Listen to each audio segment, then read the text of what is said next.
Government. Sir, मैं आपका ध्यान 4 फरवरी 2026 को राष्ट्रपति के अभिभाषण पर धन्यवाद प्रस्ताव पर हुई चर्चा के दौरान दिए गए अपने भाषण पर दिलाना चाहता हूं।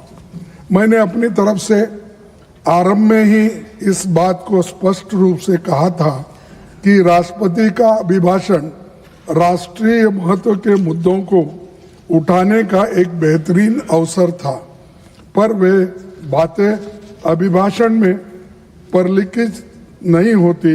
इसी भाव के साथ मैंने सामाजिक न्याय से लेकर संसदीय तंत्र पर तथ्यों पर मैं अपने बातें रखी थी, लेकिन राज्यसभा की वेबसाइट पर अपलोड किए गए भाषण को शब्दशः पाठ की समीक्षा करने पर मैंने पाया कि मेरे भाषण का एक बड़ा हिस्सा बिना किसी उचित औचित्य के या तो एक्सपेंशन दिया है या बिना किसी उचित जस्टिफिकेशन से हटाया गया है। मैंने जो समीक्षा की है उसमें पाया है कि मेरे भाषण के अनरिकॉर्डेड पोर्शंस वे हैं जिसमें मैंने वर्तमान सरकार के कार्यकाल में संसदीय कामकाज पर तथ्यों के साथ टिप्पणियां की है और प्रधानमंत्री जी की चंद नीतियों की आलोचना की है, जो कि नेता प्रतिपक्ष होने के कारण मेरा यह दायित्व भी है, क्योंकि मुझे लगता है कि वे नीतियां भारतीय जनमानस पर प्रतिकूल प्रभाव डाल रही है। मेरा संसदीय जीवन 5 दशक से अधिक का है।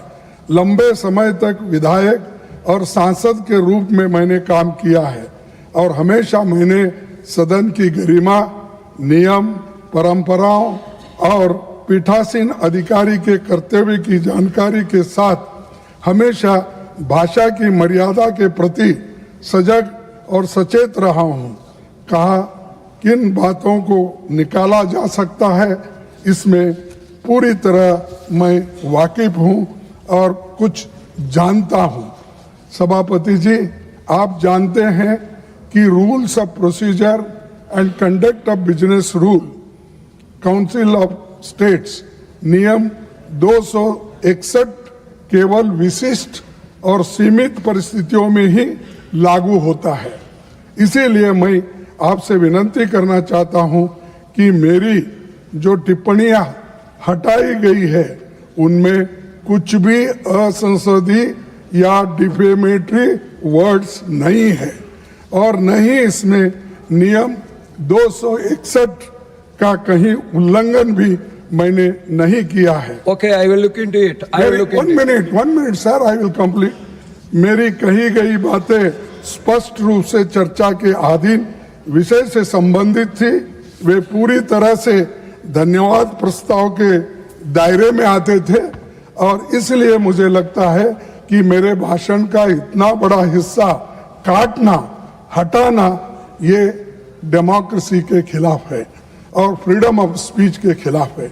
संविधान के अनुच्छेद 105(1) के तहत सांसदों को मिले अभिव्यक्ति की स्वतंत्र के अधिकार को लेकर भी चिंता प्रकट करता है।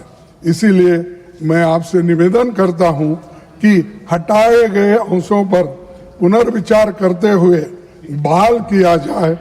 आपसे मुझे न्याय नहीं मिला तो मैं already told you I am looking into it. Please be आप मुझे न्याय नहीं मिला तो मैं आप जनता के बीच अनरिकॉर्डेड वर्षन को साझा करने को बाध्य होगा।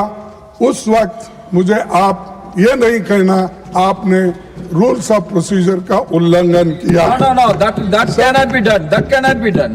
How you are an elderly member? How you can say that? Why? When it is expended, it is expended. Whatever is expended, it is expended. Let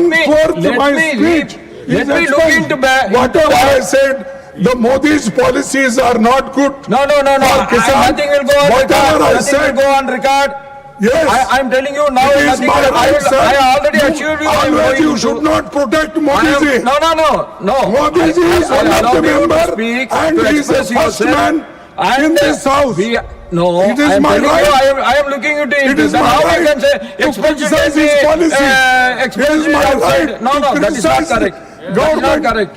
Whatever government speaks If I'm- lies. Sir, you should restore No. immediately. No. That is not correct. I am not agreeing to your point. This is not correct. This is not democratic. You are instructing the chair. That is not correct. Sir, I just want to respond through Yes, you. please. I want to respond to the Honorable Leader of the Opposition who stood up to question your decision making. The Leader of the Opposition has stood up to question your decision making. I want to quote from the Rules 261, sir. Proceedings of the Council. If the Chairman is of the opinion that a word or words has or have been used in debate which is or are defamatory or indecent or unparliamentary or undignified. Hold on. When you read the rules, we have to listen. Listen to the rules that I am reading out. Speak, na? I am allowed here. So, sir, I am repeating. Yes, it's a rule that I am quoting. Minister or a member. If the chairman is of the opinion, I am repeating, that a word or words has or have been used in debate which is or are defamatory or indecent or unparliamentary or undignified, he may in his discretion, the chairman, in his discretion, order that such word or words be expunged from the proceedings of the council. What the Leader of the Opposition is trying to suggest here is on his own judgment, he thinks he's done nothing undignified. Whereas you've taken a call, as a chairman, and to re-question that and to suggest that it is to protect the Honorable Prime Minister, I think is not appropriate for the position of the Leader of the Opposition. I think the respect should be given to the chair. Question number 151, Dr. Vikramjit Singh Sagani. Nothing will go on record except the question hour. Dr. Vikramjit Singh Sagani. Yes. No. Nothing will go on record. Please, you take your seat. I want to continue with the question hour. Please. I